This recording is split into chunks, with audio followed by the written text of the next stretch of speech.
皆さんどうもこんにちは、たいのすけです。ローストビーフ丼を描きました。これは一部が完成した状態です。リアルな絵を効率的に描き進めるコツがあります。そのコツがこの手順の中に隠されています。順番に説明しますね。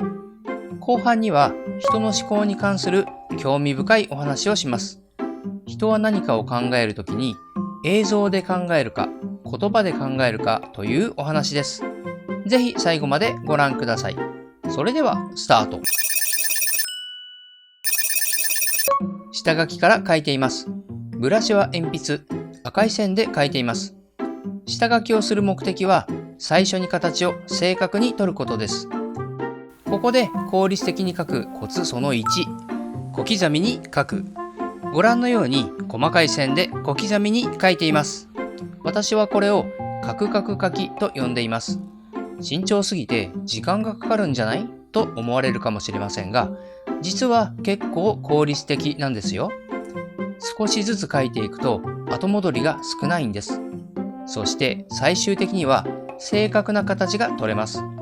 カクカクと細切れの線で書く。初心者の方や形を取るのが苦手という方はぜひ試してみてください。線画の工程に移りました。下書きのレイヤーの不透明度を下げて上に新しいレイヤーを乗せて描いています。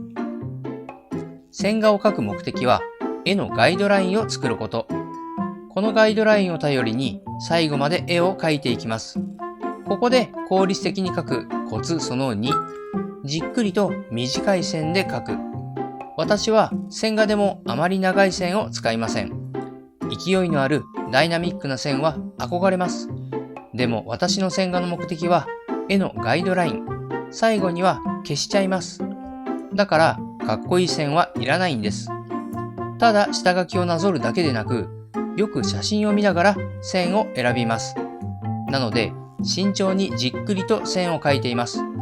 結局これが一番後戻りの少ない方法だと思います。線画が苦手と思う方は一度このように描いてみてください。背景は油彩ブラシで塗っています。色の混ざり方が絶妙で筆跡のテクスチャーもつくので気に入っています。下塗りをマーカーで塗っています。マーカーは単色で均一に塗りたい時に重宝します。ここで効率的に描くコツその3、下塗りの段階で大まかな明暗を作る。下塗りをする目的はこの時点で色のトーンを決めること。ここで大まかな明暗を作ることで大体の色のトーンが出揃います。ここでトーンが決まってしまえばこの後の工程で色選びにあまり悩みません。次の工程を効率的に進める準備ですね。書き込み作業に入りました。ブラシは鉛筆。色を変えながら色鉛筆として使っています。ここで効率的に書くコツその4、最初に一部分を完成させる。まず一部分を完成させて絵の全体密度を決めます。どの程度の書き込みならばリアルに見えるのか、どの程度まで情報を省けるのか、その密度を最初に決めるんです。ではその密度はどのように決めるのか。私は鉛筆のペン先の太さを固定しています。具体的には8ポイントの太さで書いています。ペン先が8ポイントで書ける範囲の細かさで書くと決める。そうすることで書きすぎを防止しています。例えば書いている部分の写真はこんなに細かい。でも絵の方はこれ。割と省略しているのがわかると思います。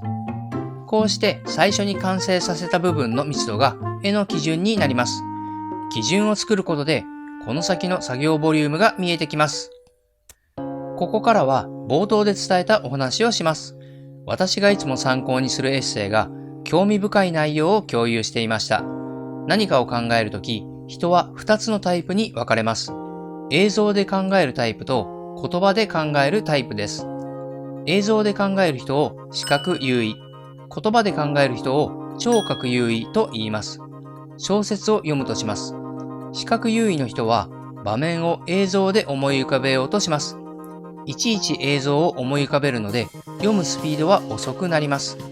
聴覚優位の人は文字情報として場面を理解していきます。なので読むスピードは速いです。また記憶の仕方も違います。ピクニックに行ったとします。視覚優位の人は綺麗な景色や楽しかった場面を映像として記憶します。聴覚優位の人は楽しかった場面や経験を日記のように文章にして覚えます。絵やイラストにも違いが出ます。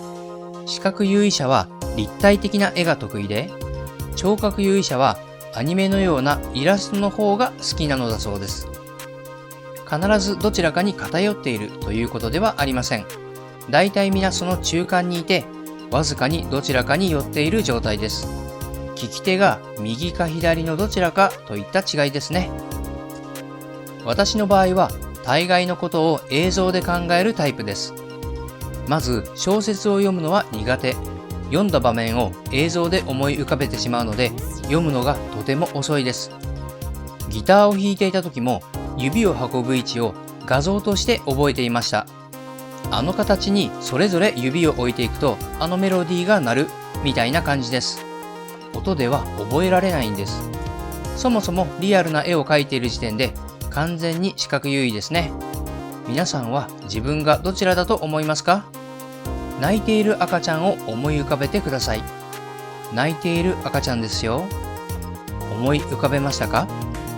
泣いた顔が浮かんだら視覚優位。おぎゃーという文字が浮かんだら聴覚優位かもしれませんね。ということで、絵ができました。それぞれの工程で効率的に絵を描き進めるためのコツをお伝えしました。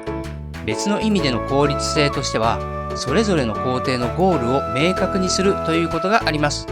闇雲に描いていって、これいつ終わるんだろうと思った経験があります。そう考えてしまうと、途中で絵を描き続けるのが嫌になります。各工程のゴールを明確にして着実に前に進みましょう。どうしたらちゃんと絵を描き終えることができるか、私はいつもそのことを考えています。もし私の考えが何か皆さんのヒントになったら嬉しいです。それでは最後までご視聴ありがとうございました。ここでお知らせです。タイノスケ Adobe Max 2022に出演します。Adobe Max とは Adobe が主催する世界中のクリエイターのための祭典です。Adobe の製品紹介や各種セッションが多数行われる世界同時開催のイベント。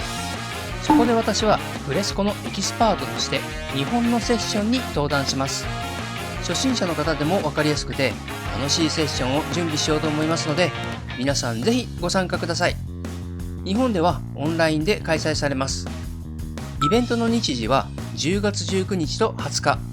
私の登壇は19日午後の予定です。頑張ります。皆さんからのコメントをお待ちしています。もしこの動画が面白かったら高評価ボタン、そしてチャンネル登録をよろしくお願いします。